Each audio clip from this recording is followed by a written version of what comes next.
So the BBC has pulled a documentary they produced called Gaza: How to Survive a War Zone, and the documentary follows a 13-year-old boy living among the hellscape that's been created by Israel. And this is actually the first time the legacy media has given an ounce of sympathy showing the plight of the Palestinians.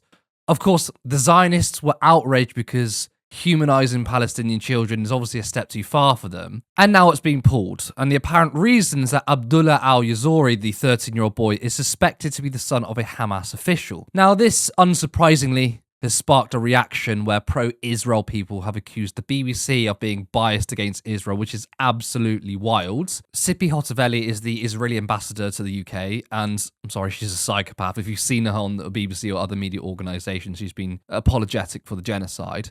And she said this on Twitter: "Following my letter to the Director General, I welcome the BBC's decision to pull the documentary from its online platform with immediate effect. However, the fact remains that this production should have never made it to the air, given the undeniable bias of both the camera crew and its contributors. This ordeal brings into question the BBC's journalistic standards, its commitment to impartiality, and its credibility. A full and transparent review into how this documentary was produced and released must now follow." Of course, she's angry that the documentary was even made because, of course, she believes that the humanization of Palestinians is just wrong. And that's the entire point, right? This isn't about whether the boy is the son of a Hamas official or not. I mean, the documentary received backlash from Zionists anyway. They think that simply showing what life is like in Gaza is somehow biased against Israel. I mean, it's just a fact that Israel is a terrorist state, the IOF are terrorists, and the Palestinians are facing an existential threat of wipeout. But of course, the added context of a potential link to a Hamas official has obviously been used by Zionists to accuse the BBC of being pro-Hamas. Now, here is an interesting paragraph. The BBC had initially said it would add some more detail to the film and leave it available to view on catch-up services, but the escalating pressure prompted executives to take firmer action. Critics of the programme, led by the former BBC One controller Danny Cohen, are asking whether the BBC paid any member of Hamas, a banned terrorist organisation in the UK, as part of the filming of the documentary, which aired on BBC Two on Monday night. So you see, the BBC initially wanted to keep the documentary up, but possibly add in some context. But it was clear that this is political pressure that forced them to remove it. One of the pressures obviously came from Danny Cohen, who is a Zionist. He's accused the BBC before of being a mouthpiece for Hamas, which, of course, is utter horseshit. We have seen the entire media apologise for Israel's slaughter since the 7th of October.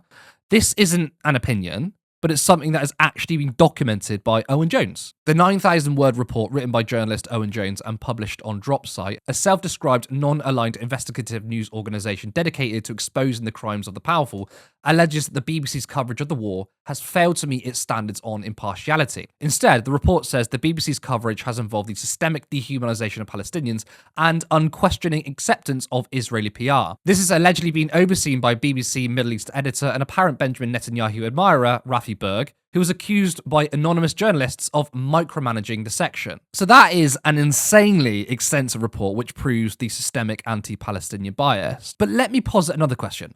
So what if the boy is the son of a Hamas official? Now, for some people watching this, they might be like, that's a bit shocking or aggressive, but let me explain. When you kill potentially hundreds of thousands of innocent people, what do you think the people will do? Israel has actively made Hamas more attractive. They have been Hamas's best recruitment tool. And yes, whilst Hamas are terrorists, that is an objective fact. Even if you sympathise with the Palestinians fighting back, they still killed and took hostages. I mean, that makes them by definition terrorists, right? They are also currently the only military opposition to the IOF. So just by sheer probability, innocent people are bound to have links to Hamas. This isn't a defense of Hamas taking hostages or killing people. This is just understanding the material reality of the situation. Does that suddenly mean that the experiences of those in the documentary are just now not true? Of course not. But there's also a massive double standard. If there was a documentary on Israel's side, it would most likely see interviews from politicians and possibly members of the IOF who are terrorists. So at the end of the day, what this all boils down to is the fact that we can't have Palestinians humanized, and even when the BBC actually does something half decent by creating this documentary in the first place, they bow down to pressure from the Zionists. Support independent media, support social justice that's there on social media. Thank you. Turn left.